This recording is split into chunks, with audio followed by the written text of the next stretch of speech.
Welcome to HumanFuel, a podcast that explores the human art of thriving. Join two psychologists as they unpack the themes of well-being, effectiveness, and transformation for a more productive, fuller, and happier life. Now, we can all agree that leadership is something important. I, for example, would die on the leadership mountain, okay? Our world is starving for real leadership. And yes, we see impressive titles, advanced degrees, and all sorts of big things happening in the world. But how many of them are actually leadership?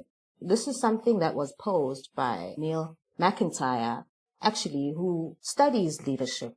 And my question then was, if it's such an important tool for driving transformation, inner and outer transformation, why does it seem like most of the people with the title of leader genuinely suck? When I searched for an Afrocentric definition of leadership for you guys, I found that an Afrocentric definition of leadership centers on Ubuntu, a collective process, and interdependence. It's not just about individual power or dominance, but about serving the community, preserving harmony, and fostering shared growth. It is rooted in ancestral wisdom, relational accountability, and the responsibility to uplift others. However, when I look at the state of leadership in our country, I feel that we are far from this definition. In fact, I feel like we're in a leadership crisis right now. If our leaders aren't unethical, toxic, corrupt, or struggling to stimulate economic growth, they remain tokens in titles and positions, not standing up for what's wrong, not standing up for what's right, and turning the other eye, which really maintains the status quo and does not promote growth, which leads me to ask, is true leadership dead? In this episode, we open Pandora's box and talk about the current state of leadership and what is needed in South Africa. Molweni, I'm your host, the Doctor of Joy, and I am with Spencer. I think that was my cue. Psychologist and integral coach. Thank you, Spencer, for joining me on this conversation. This is one of my favorite topics.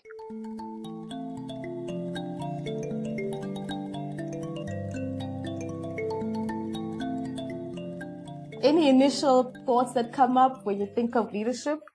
What you're saying is hitting quite hard. The first thing that comes to my mind is the opposite, or to me, I mean, this is obviously a personal view, but I think of Trump's lack of leadership. Although in some respects he's an executor, but I personally don't see him as a leader. So he's something that comes up for me, but not as a good example of leadership. Certainly as someone who can stir up crowds and get people to listen to him. But that's, I don't know, he pops into my head.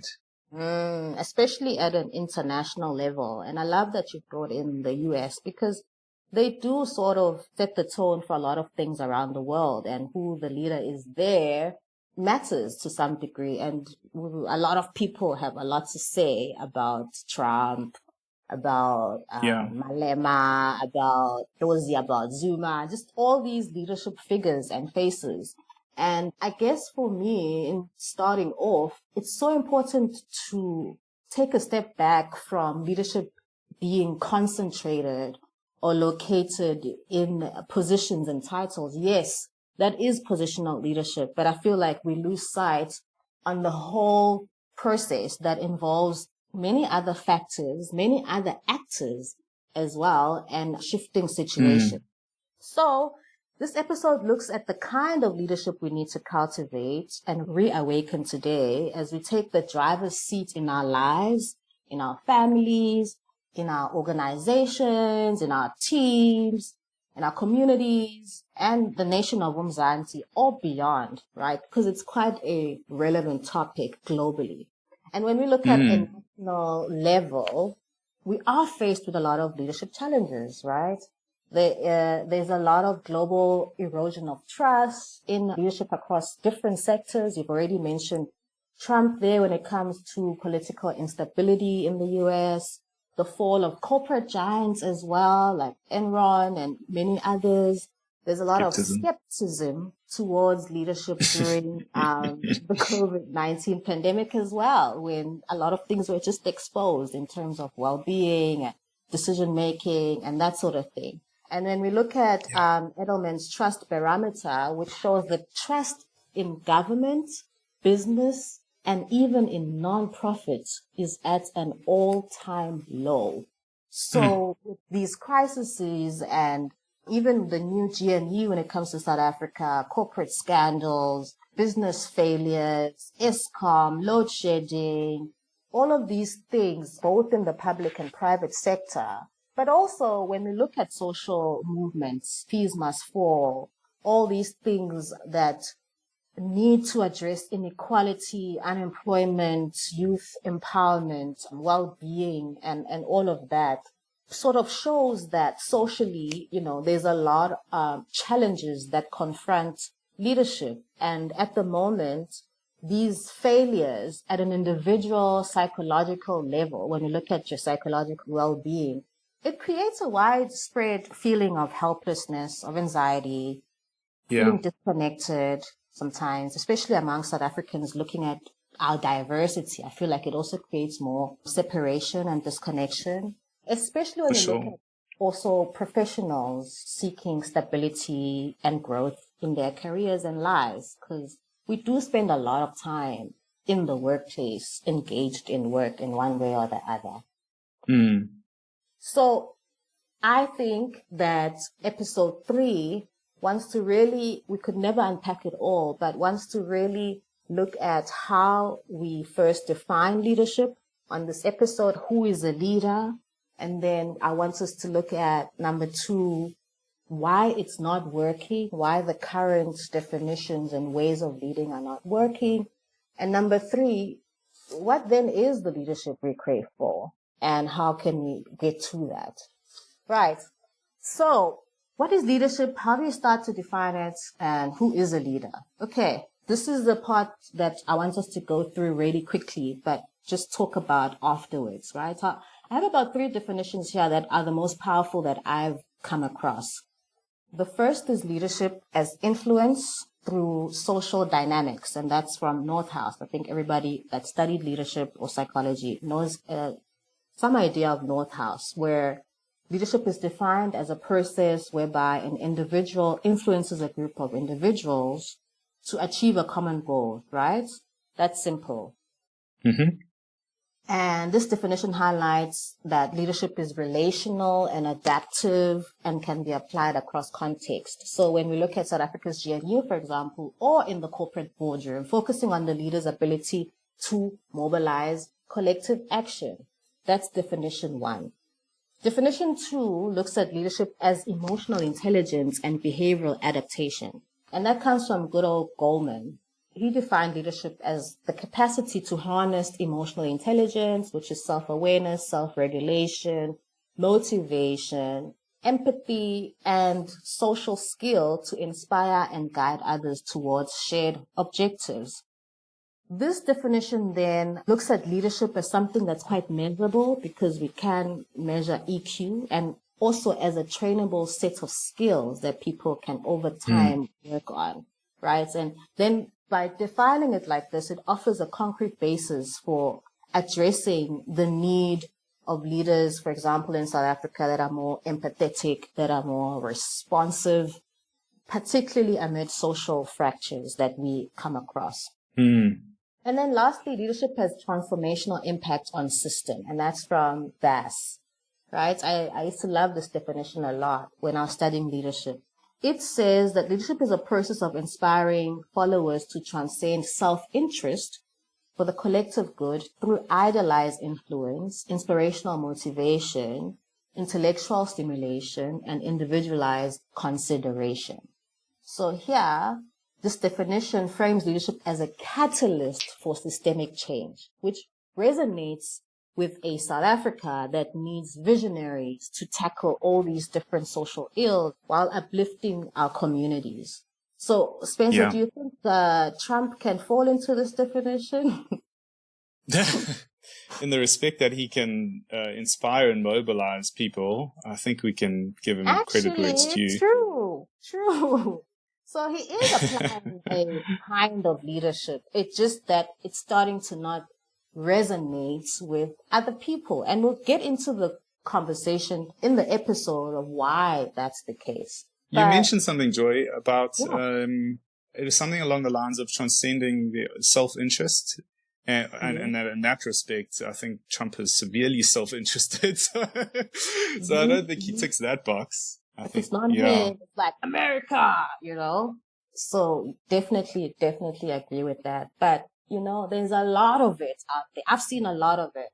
Yes, at an international, national level, but I feel as if this whole thing, especially when training leaders, we focus a lot of our leadership development interventions on self-mastery, right? That's focusing on your own personal understanding, your way of thriving, and, you know, sort of your self-leadership. And I feel as if that has kind of turned into this self-interest instead of self-mastery. And this is where the whole thing gets lost, I think. Yeah, that's a really interesting perspective. Yeah. So when we look at some of these definitions, and there are many, right? They all come from different schools of thought.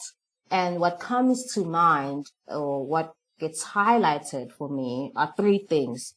It's a practice, a process, it's a set of behaviors, it's a service, it's a responsibility. Number two, it's about influencing others. It involves power relations and the ability to be adaptive. And lastly, it's quite an intentional process, which is goal-oriented and also contextual, right? What would your view of leadership be, Spencer, and why is it important to you, leadership as a whole? I was reading about this a bit, and I came across quite an interesting definition. I don't know if it was one or a couple that kind of said the same thing. Some of the elements are what you've mentioned, so influencing and inspiring others to move towards a vision or a truth or a goal. But the one I thought was really interesting is they said that they're often aware of it, but would otherwise not achieve it. So it's like a leader is required to mobilize people towards something that they're actually sometimes aware of, but they need someone to take them there. And I thought that was quite an interesting definition and a little bit different to maybe some of the other definitions out there. I mean, leadership is, and maybe it's really obvious, but leadership is super important because it shapes organizations and societies. And if there isn't consistent, good leadership, then we end up with chaotic and toxic societies, while good leadership creates environments that are stable and where people can thrive. And you mentioned something about that sense in South Africa. And actually, I have a feeling that it's very much a global sense that you mentioned that we're in a leadership crisis. It's not unique to South Africa, but we certainly feel the crunch of not having good leadership. Yep. So, yeah, that was interesting to me, that often perhaps we know the direction that we should be taking. And it's not that we need a leader to have this incredibly new or insightful vision. It's just that we need someone to help us mobilize to get there. Yes, it's a role. And I love that you mentioned that part, because it's also showing what's happening in recent research, where when they unpack what leadership is, they actually found that it's actually also quite fluid. It's not only one directional, that I, because I am a CEO of the Nomalanga tribe, will always be the leader in the room when it comes to Nomalanga tribe stuff, because that's not the case. When we look at, for example, this podcast, we are co-hosting and we interchange. So 1 week, one episode you co-host, another episode I am the main host, etc. And I think what I'm trying to explain with that is that the fluidity that happens is so essential to acknowledge, so that we don't think it's concentrated on that one individual that now knows and has all of the power.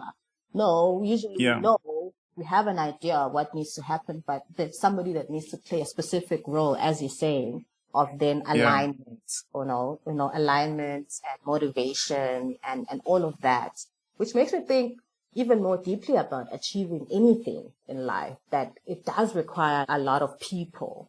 And sometimes we don't acknowledge that enough. Yes, they play different roles and they vary in terms of their importance, but they definitely play a role, and there's a presence there that needs to be acknowledged for all the non-titled leaders out there. Because you don't see that. You see a successful person or Exactly. organization or country, and you might see the leader who's the face of that, but you don't see the leaders that are working behind that person or alongside that person. And in most cases, we definitely never hear the full story. And if we add toxicity in that, some people will use that to their advantage, actually, in terms of just feeling like they are the one that, saved the team or whatever. But anyway, I'm glad that at least, in this foundation of our conversation, there are certain things that we agree on in terms of their importance in leadership and how we define it, and that it's not actually a person. It's a whole sort of practice and process that involves multiple actors and factors and situations. Yeah? Yeah.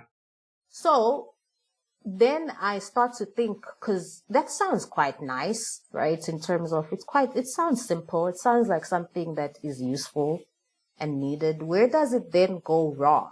I was like flabbergasted when I found this book that says leadership is dead. How influence is reviving it. And it's authored by Jeremy Kubicek.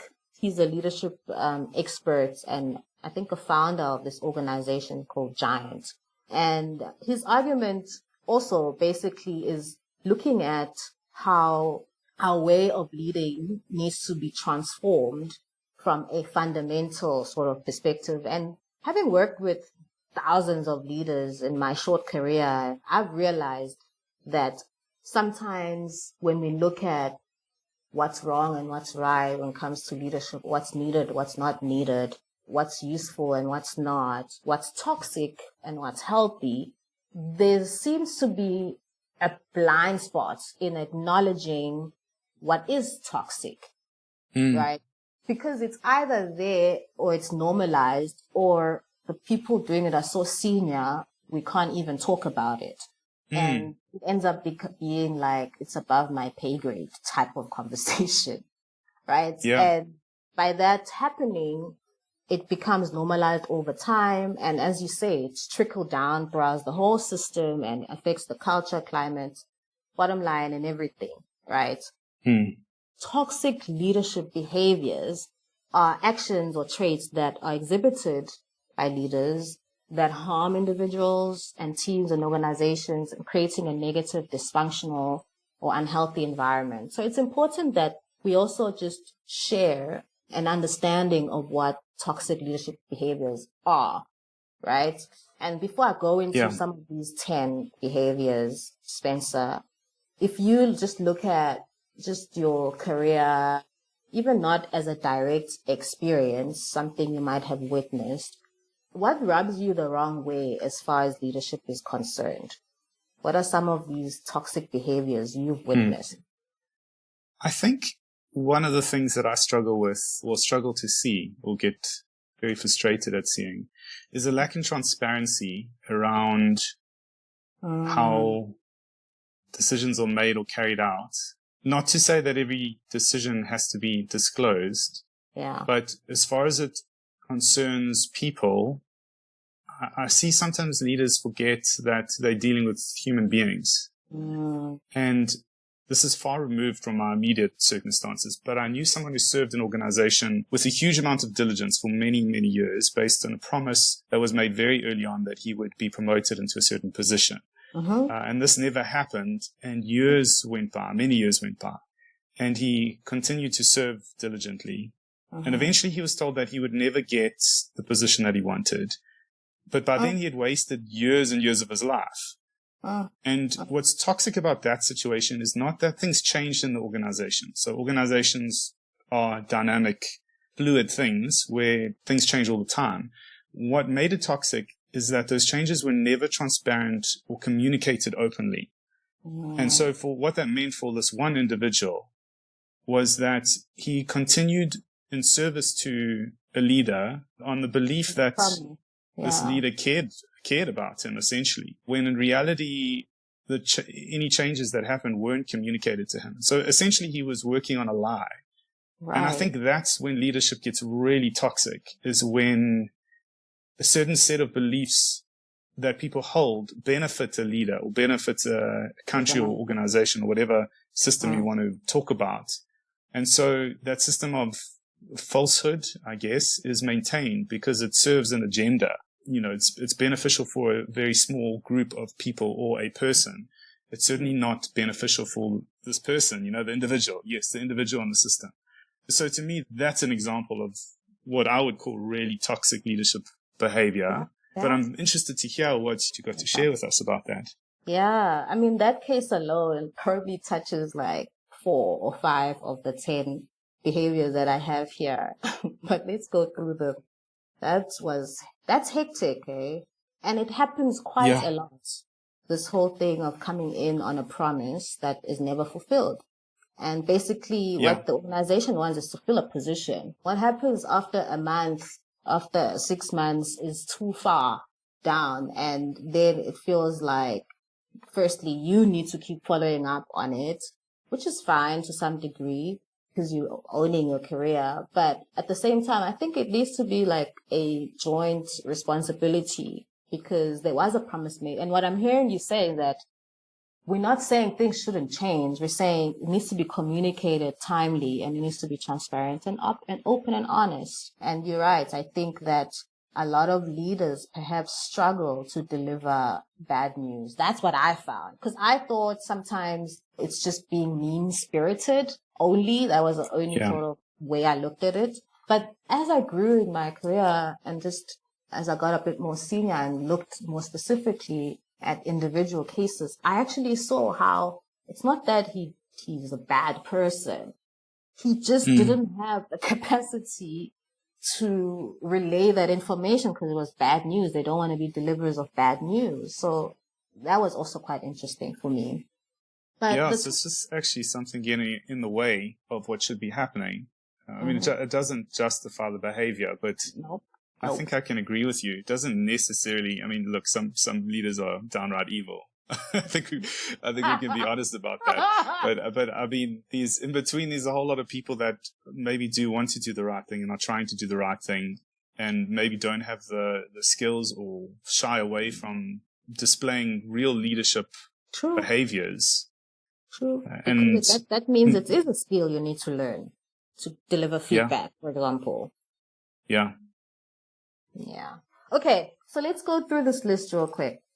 The first one, I think we all know this, micromanagement, right? The second one is narcissism. So these are toxic behaviors of leaders. The third one is abusive or aggressive behavior. And I've seen this quite a lot. I witnessed a positional leader man, yelling at somebody reporting to him. Quite humiliating and also a bit raw. I will never forget the look on that man's face when they saw that I witnessed that exchange. And I'm just thinking how many sort of ego in a healthy psychological definition, identity, are broken down just in those micro exchanges every single day. And moving on to the next day, because you still have to work with this person, which is also just even more toxic. Number 4, lack of accountability, definitely, where there's a blame to others, that's pushed to others, refusing to acknowledge also your mistake. This is a big one that I've seen. A leader who points fingers at the team when the project flops, despite their poor guidance. But when the project wins, they are like the number one. They want to be the face of it. And it happens like sometimes in a way where you're just witnessing this and you can't believe it. You're like, what? Did you just do that? And we just move on. We keep it moving, which is also quite interesting. Number 5, favoritism. Showing preferential treatment to certain employees, often based on a personal bias rather than merit.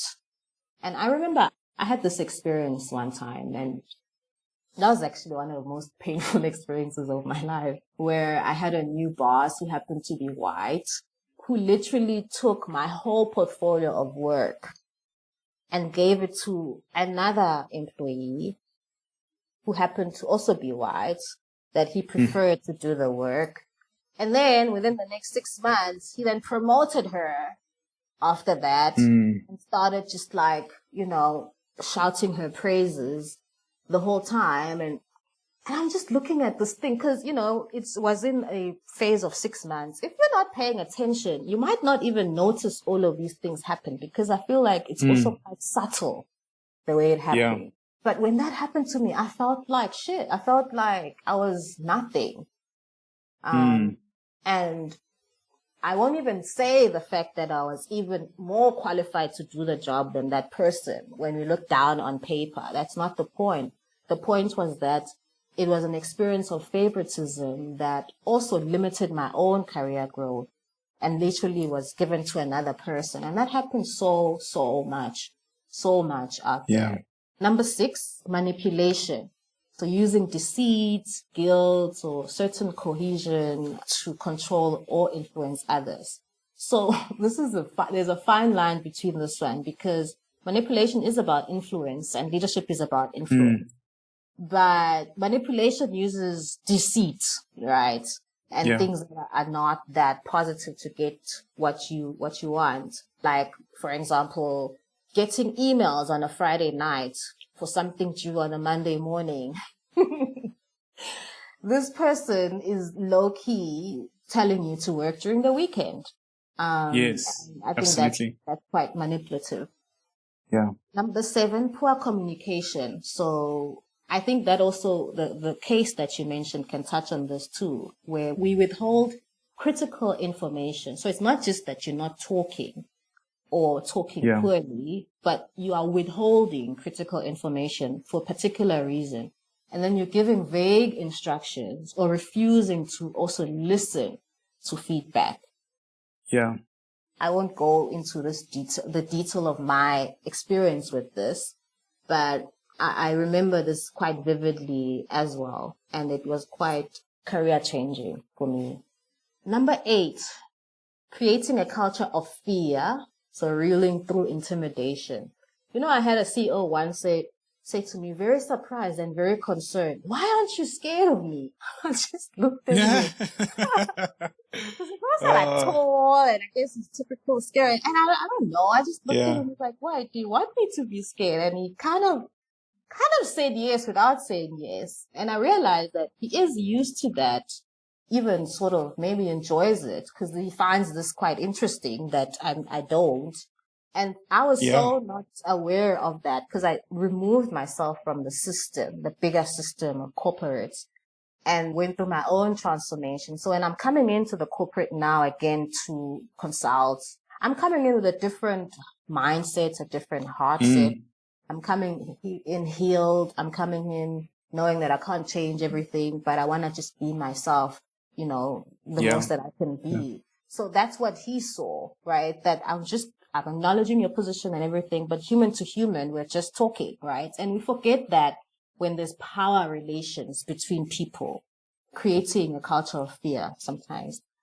And then number 9, inconsistency, when there's erratic decision making. You also mentioned that in the case that you shared, and shifting of priorities without explanation and leaving the team confused. That's definitely a toxic behavior. And number 10, neglect, right? Ignoring the team's need, failing to provide support or resources, being emotionally unavailable. And that's another thing. The traditional leader would be like, "Why do you need emotions from me?" Whereas now, when we look at the generations that are coming within the workplace, the emotionality is a big thing. Emotional agility, emotional intelligence, all of that from your heart space is starting to become more and more important. And that's not being soft. That's giving you a different set of skill set to be able to be empathetic, to be able to listen better, and all of that. So these behaviors often then erode the trust, right? Lower morale, people leave, it stifles creativity and productivity at times because, if people are producing, it's really under a very strict way of working. but with no innovations, very little creativity there. And then they invite us psychologists to come and solve a big problem of all culture and climate around that. Yeah. Any reflections from these 10? Yeah, I've got a couple things that are coming up for me. The first one is that a few of them are really benign. I think I haven't heard of them or read these before, so this is the first time I'm hearing them, that you're sharing them with me. And immediately I sort of think, there's some obvious ones there like narcissism and aggressive behavior and manipulation. I mean, I see that kind of stuff, and it's very easy to say that's toxic behavior. But some of them are sort of like, they just seem really benign. Like micromanagement, that's unpleasant, but lots of things in life are unpleasant. I wouldn't have thought of it as toxic leadership. I mean, I can see how it can be toxic, but it wouldn't have come to mind if I was thinking about that. So what I'm hearing is, sorry to interject, is that sometimes we might also find ourselves normalizing these things. Yes. Yeah. Because if you don't see it as like an issue, it's just a norm. That's how work is, right? Yeah. Favoritism never would have made the link, and yet I can see, reflecting on it, how toxic it can be. But it is very much normalized, as you say. You kind of just think, well, that's just as horrible as it is. You kind of just think, well, that's the nature of the game. You just got to follow the golden rule. He who has the gold makes the rules, Yeah, but I'm glad that you've mentioned that, because it really reinforces what we said earlier about how we've normalized a lot of these toxic behaviors as just part of the game. Yeah. And then there's one other thing. I've read a couple parenting books, and I think some parenting advice applies just to people generally. And the one thing I read, which just really stuck out to me, it was that, where did the idea come from that by people feeling worse, they're going to do better? People don't do better when they feel worse. And that's where this kind of fear-based leadership comes in. You might get for a short time, or short period of time, you'll get the behavior that you want, but there's a lot simmering under the surface of that person, and there's a lot that's driving that behavior, and the underlying stuff is going to come out at some point. Right. And that's why it leads to the bigger problems like organizational culture and climate, and then they don't know where they came from, because you're right, it has so many underpinnings. There's a whole iceberg under there. Yeah. So I guess when we have unpacked these sort of 10 behaviors or even more, and took a moment to look at these examples and where you've witnessed that in your own life, because that's what it really comes alive. I mean, we can read the word neglect and you're like, oh, okay. But when we look at what it actually means, how it affects the team or you, and what that might look like in different spaces, we see just how the current way of leading is not working, because it's become quite toxic. And this is what we mean by saying toxic, because sometimes there's a question mark. What do you mean toxic? So here are just some 10 examples, and I'm sure if we did a study, we'd find more examples of this and more to sort of underpin it or double click it, because there's more to say about it. But I want to move the conversation lastly, because we've spent a lot of time on this, into, okay, now that we understand what we don't want, how do we get into a conversation about what we do want? What is the leadership that we crave? And when we look at the different generations, particularly in the context of the workplace and these times of great transformation, we went through COVID, that shifted a few things. We seek a different kind of leadership to effect change, right? And this further emphasizes what we mentioned in the earlier definition of leadership, saying how contextual it is. So if we look at the book, Leadership is Dead, and how influence is reviving it that I mentioned earlier, the author goes into how leadership needs to be rehumanized. And that's kind of my favorite word as well, humanized. In the way we decide to influence human needs, desires, and goals towards a greater collective goal that serves humanity. He says that leadership has died because too many have replaced it with a focus on what's best for them, what boosts their position, what profits them personally. So at the core, leadership is about influencing others, not through power or position, but through character. And I love that it brought this very important sort of inner development thing, because I've been on this thing on character development and how going back to that is going to become even more important as we transform our leadership. It starts with leading yourself well, but the ultimate goal is to serve and uplift others. Unfortunately, somewhere along the way, this inward focus on personal growth took a wrong turn. And this is what I meant when he says self-mastery has become about self-interest. What should have been the foundation of outward, people-focused leadership became an excuse to serve personal goal, shifting things from leadership to self-ship, he calls it. And this marked the death of leadership as we know it, right? And requiring us to shift when we look at our societal transformation, particularly in South Africa, that we need to engage in. We did talk about this a little bit earlier, and I'm curious. We look at these big sort of positional leaders, or whether you're a leader in a particular organization, etc. But what about just normal everyday leadership? What influences that in terms of people deciding the type of leader they want to be? Maybe let me pose it at you, Spence. What kind of leader are you on the journey of becoming? That's a very big question. I know. I think this is really zooming in. So I think most of us don't have all that much going on, if we're really honest. We're not leading thousands of people, but we're all in some sort of space that we can impact or influence. Mm-hmm. So I think for me, I would hope that I'm becoming a leader who genuinely cares about the person that's right in front of me. And I think mostly, we see leaders as people who address masses of followers. But you can really make a difference to someone's life. And that may be a cliche analogy of the pebble on the water. But it really does have a ripple out effect. But I also think, and you alluded to this earlier, you spoke about leaders becoming something different. So there's an element of character development here. And I think when people position themselves to love and care for the person that's in front of them, and they do that day in and day out, what they're really doing is they're building a different sort of character.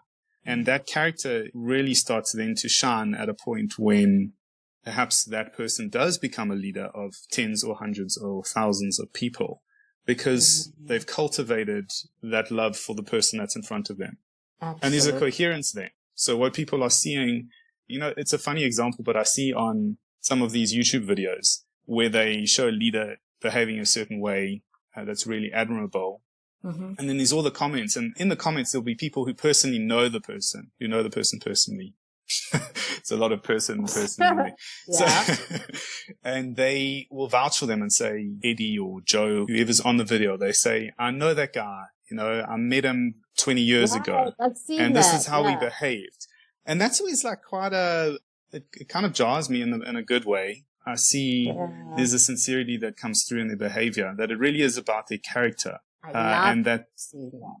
Yeah, if I try and answer your question, that's the leader I would want to become, someone who's deeply interested in my own character development and formation, and less interested in everything else and the attention that I might get, or, any of the other perks and air commas that come with leadership.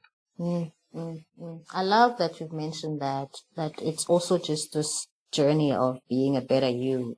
So it's not like the separation. There's you, there's Spencer, and then there's Spencer, the leader. It's you in different situations, flexing different things that are needed in that context, and you need to be present. And I think that's what I heard from you now. I have a friend that studied and did a whole dissertation on presence and leadership. How do we cultivate presence? And I think that's power, especially when you mentioned that thing about just the person in front of you. And if we are able to be present to people in front of us, fully present, we can do that really well in terms of more of like your leadership character over time, and that having an effect on more and more people, because you're just dealing with a thing at a time. And I remember I had a leader like that once. That's the one thing I really loved about him. When he sits with you, you think that you're the only person in the world. And he'll listen so deeply that he'll remember everything you said in your soliloquy after 5 minutes and will ask you a question. I was like, oh my goodness. And even the next week, and I was like, this is a skill that I want to really have, because otherwise, if you don't have it on one-on-one, you think that he's very aloof and just up in the sky. But when you meet him one-on-one, he's very present and really focused on you. And so I also really like that type of leadership.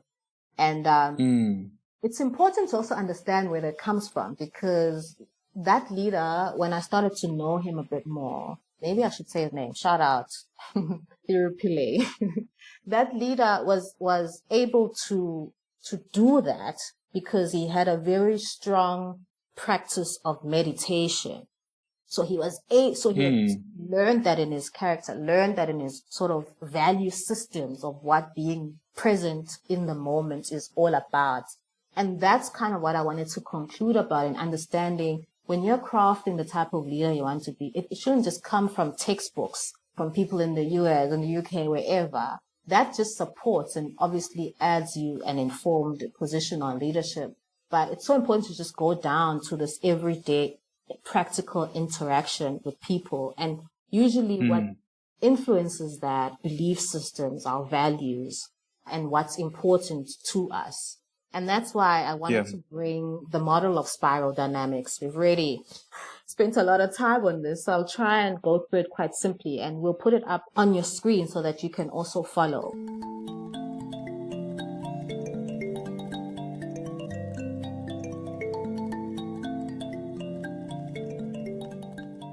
There's an argument that leadership is considered as dead or dying because what is actually happening is that people are, or humans are developing. So when you look at human development, it's something that is related to culture, psychology, our cognitive reality, our biology, our social aspects, and even spiritual systems.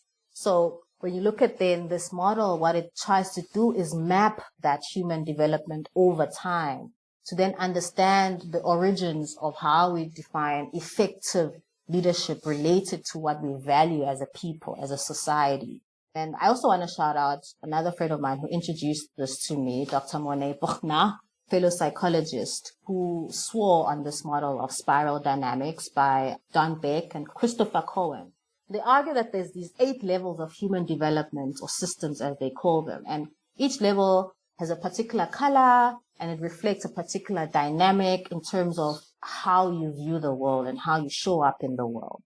When you look at the first tier, right, we have a beige color, right? And then this started about 100,000 years ago. And this is when society really just acknowledged or valued survival and sensation. So there was just an instinct of sharpening your instincts and your senses just to stay alive. Okay. Then we go to number 2. There's a purple layer. And that was 50,000 years ago when it started. People starting to think more about kinship, looking for harmony and security in different kinds of spaces. So there's a whole big focus on chiefs and elders in that era.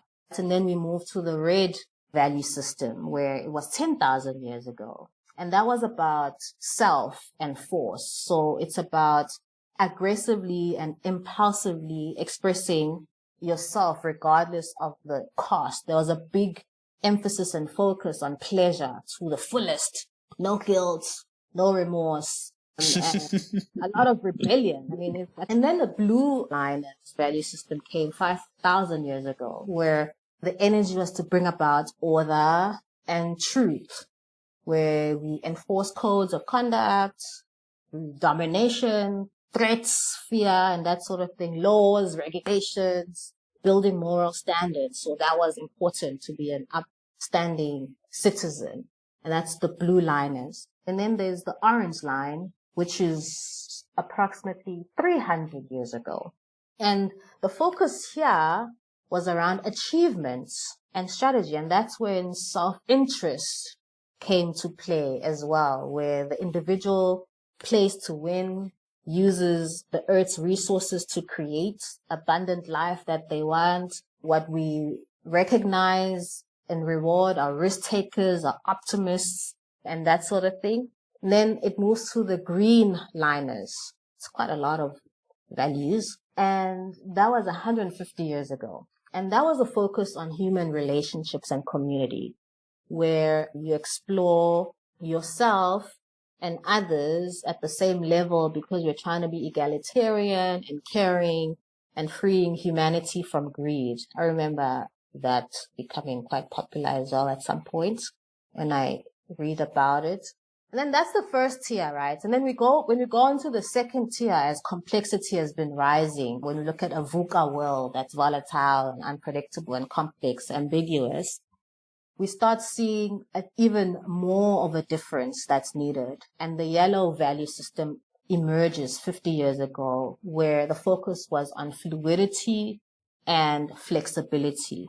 So it's about integration in terms of natural hierarchies. So it's looking at existence as opposed to just this over-focus of materialistic pursuits. And chaos is seen as genius. I think there's even the chaos theory came out during that time, where it's actually not a wrong thing, but there's something to be tapped into. There's gold to be tapped into chaos. I love chaos theory, actually, complexity theory. And then the last value system, which started roughly 30 years ago, is the holistic collective individualism. So where the self is seen as distinct individually, yet part of a greater evolving whole, which I really like because it also really talks about or takes us back almost 360 to the original Afrocentric definition of leadership,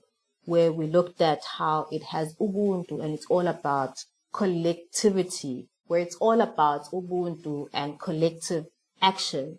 So the I am, because you are, broken down or unpacked, is a focus of I am. So the individual is still distinct, right? But the because is the connection points with the we are, showing that you're still part of this whole, of the us, of the we. So it's this ongoing integration of knowing that what you bring to the table. So individuality is not the same as individualistic, for example. There's a difference there.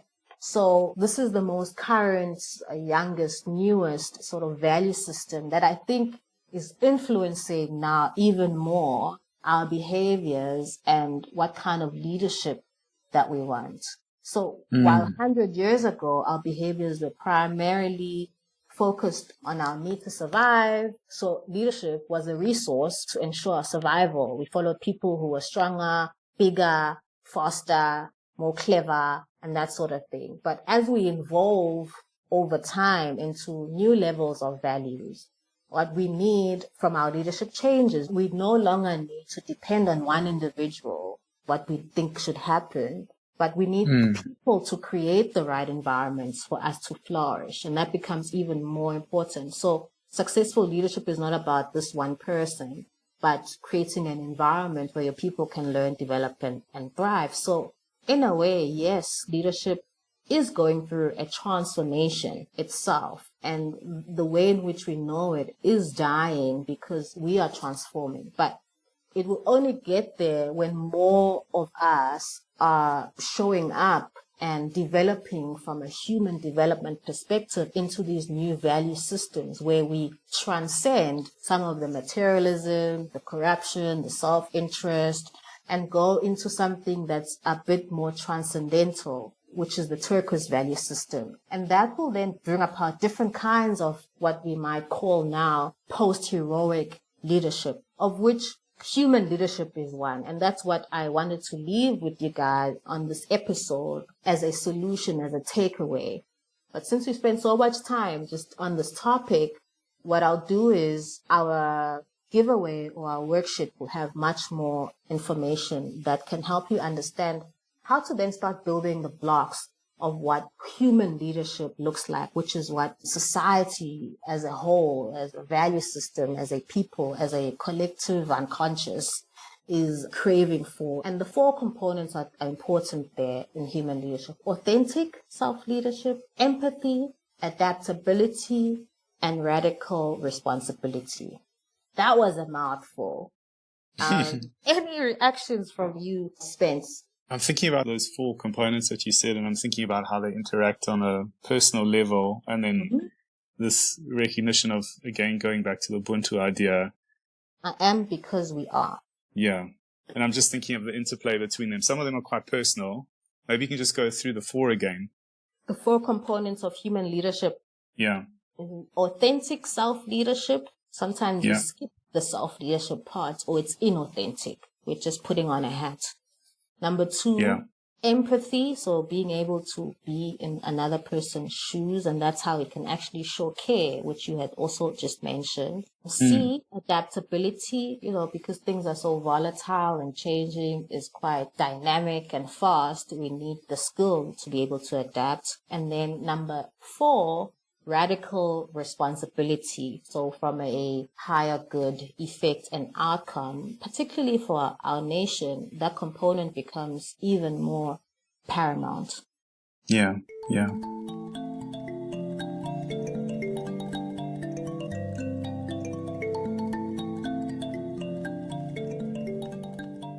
So the word for this episode, or rather the term, is humanistic leadership, which Professor Craig Nathanson defines as about trusting others, being ethical, having compassion, and participating as a collective whole.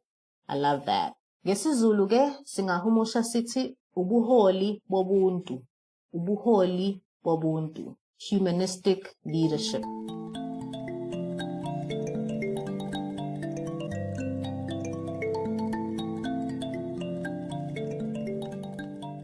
So, in summary, yes, we have known for hundreds of years that leadership might be in crisis. Our society is slowly valuing different things and will therefore have different expectations from leaders, leadership, and leading. The biggest shift is from it moving from being something that's individualized and around self-interest to something with a more human face that considers the collective. So as societies evolve into green and yellow values, which are more egalitarian systems thinking, leadership focused on control and hierarchy and personal power will be rejected. So when we look at South Africa and we see growing calls for equality, inclusiveness, and shared leadership that transcends traditional hierarchies. So when leadership fails to evolve with the values that are egalitarian and collective and shared, it will be perceived as outdated and ineffective, giving rise to the perception that leadership is dead.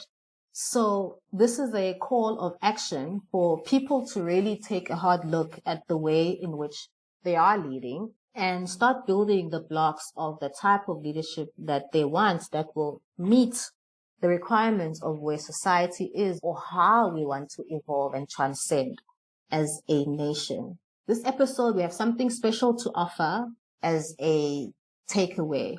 Attached is the Human Leader Toolkit, which is an online 8-week course for a self-paced study into humanistic leadership. So all listeners can start transforming the way in which they lead. Use the code I am a leader to get your free download, the offer ending end of April. Tell us in the comments, what kind of leader do you want to be? And on that note, we'll see you on the next one.